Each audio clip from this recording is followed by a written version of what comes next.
Hello everybody, this is Taur. So welcome. This is kind of a difficult one to pin down in terms of its genre. It's immediately evocative of tower defense and the like, but it has a lot more of an active element than your traditional tower defense does. It also works just in general the way the maps work and things are quite different. So you'll notice just starting off here that it is reminiscent of your sort of active tower defense style things, but it has a couple of other elements to it as well.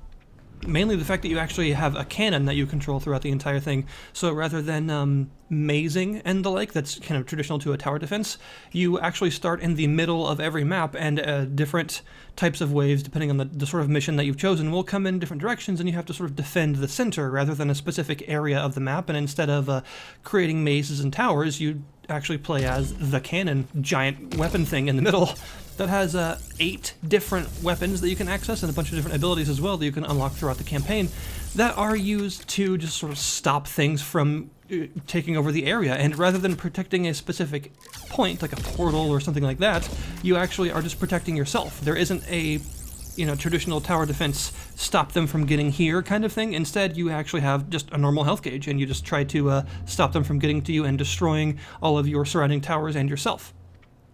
The campaign takes place in multiple days. Each day you will have various different maps to choose from, and also each map will have different rewards in terms of different resources. There are 7 different resources in the game that you use for various things. And you'll also have a sort of a preview of how difficult the day will be, because it'll tell you in general what kind of resistance to expect, whether it'll be kind of light or medium or even heavy or worse resistance, and what kind of general waves you're looking at, whether it's actually going to be like a traditional wave-based thing or whether it's going to be like an airdrop or like a big tank siege push. There are various different kinds of, you can almost call them game modes, I guess, sort of like a mode for each individual day. And this leads to a really rapid type of gameplay where a day can last anywhere from like a minute to 5 or 6 minutes, depending on how tough the resistance is that you're expected to face. And you will be going back to the sort of hub in between these days to upgrade yourself to, forge your weapons, things like that, and then choose another one and go back. And the choices are mutually exclusive, so each mission you'll, like I said, generally speaking for a day you'll have 2 to 3, depending on how far you are in the game, different missions that you can pick from. And since each one has its different resources, they also have different amounts of control, because the planet is controlled in a sort of like tug-of-war style system between yourself and the enemy Empyrean forces. And different missions will give you a different amount of control, and they'll also give a different amount of control to the enemies if abandoned. And since they're mutually exclusive, you have to abandon 2 of the missions in order to pick the one that you want. So this leads to some kind of interesting situations where the overarching campaign is about making sure that they don't 100% take over the planet. So losing a map doesn't necessarily lose you everything, it just loses some control that you can hopefully gain back in the next mission. But sometimes, because the different resources are used for different things, you might really want a particular upgrade but not have the resources for it, and then see that one of the missions does give you that resource, but it will not give you enough control over the planet to negate the control that you get from abandoning the other missions. So you have to kind of choose for yourself, depending on how well you're doing in the campaign, whether or not you want to advance control of the planet or get resources that you need while also ceding some control that you can hopefully get back later.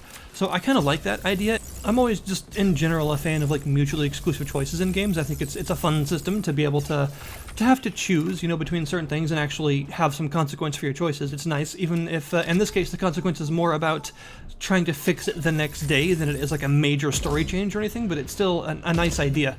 And general gameplay wise, as I mentioned, you are of course playing as the main turret in the middle, but you also have a tower building mechanic that is sort of like tower defense, but it works a little bit differently. So as you saw, you have like a build mode that you can go into that slows down time for a second and allows you to look around at the area around you. And you can use these resources to purchase hexes, these various tiles around you. There are 3 different sizes. There are a whole bunch of the standard size ones. There are, I believe, like 8. There are 8 of the large ones, and there are 4 of these massive ones. And there are different types of buildings that you can then construct in those places depending on the size of the node that you unlocked, if you have the resources for those. The buildings can be anything from turrets to help you out to very different kinds of turrets, like general purpose plasma repeaters, to like these weird cryo laser things that are really handy because they're the classic like tower defense slow the enemy down kind of mechanic, which is always useful to have. And you can just purchase any of these nodes basically that you have the resources for, so you don't have to connect them to ones you already own or anything like that. You can just, place some of those cryo turrets way far out and then have some like artillery turrets closer in so they can hit long range in every direction and stuff like that. So that's pretty cool. I appreciate the openness of the construction, and each position just costs a general amount of resources, and then you have a tech tree that you can go through in between missions in that sort of hub area where you select what you want to do for today. And the different types of turrets and things will also cost different types of each resource. There is energy, which is the resource that's used for absolutely everything. So you'll always be getting energy for missions because it's used for unlocking nodes, constructing turrets, unlocking new weapon upgrades, stuff like that. It's used for everything.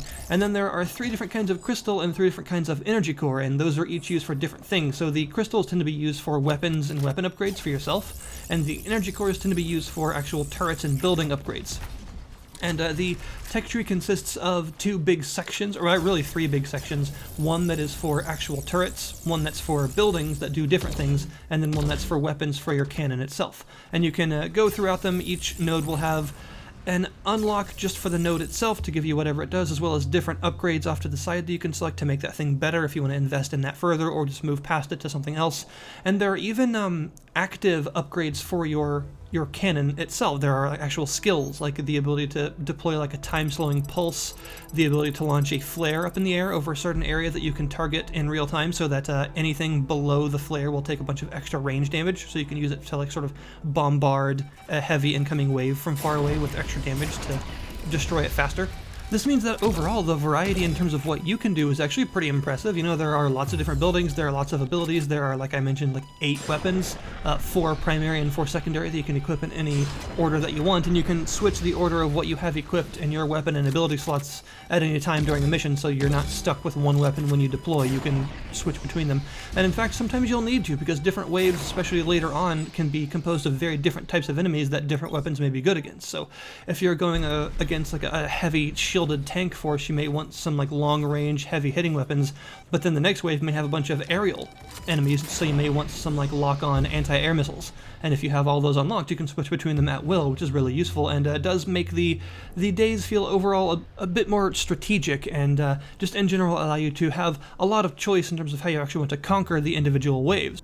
And you also may notice that the art style is pretty interesting. It's kind of striking because it uses sort of like a flat shaded art style, which for some reason I'm always a fan of when it appears. I guess because it often is very simple and readable, but still very pretty in terms of art styles.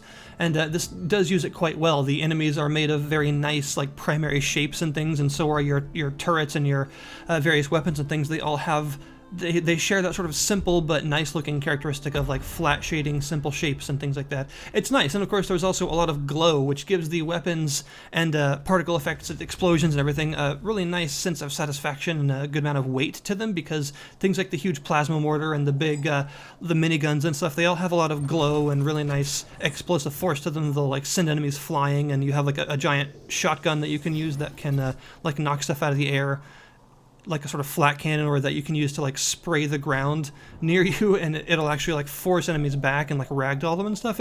There's a lot of like satisfaction to be had in terms of how the weapons in this actually feel. That's the one thing that I was immediately impressed by when I first started playing it, was even the basic like few shot turret weapon felt really impressive. It had a lot of weight to it, and that is definitely something that it's kind of like the high point of the game in my opinion. It's the high point for me, is how much satisfaction the weapons have to being used. Your big artillery turrets have like really powerful explosions that they can send like big volleys of like heavy explosives far off. Your big shotgun sends stuff flying, and everything is just quite fun to use. And the fact that the art style is quite simple and readable, but also very glowy and stuff, it helps with that, because all these big glowing explosions and big particles flying around, it has that air of like a Command and Conquer Red Alert fight, kind of, only it's one that you are actually controlling a turret in the middle of instead, which is kind of cool.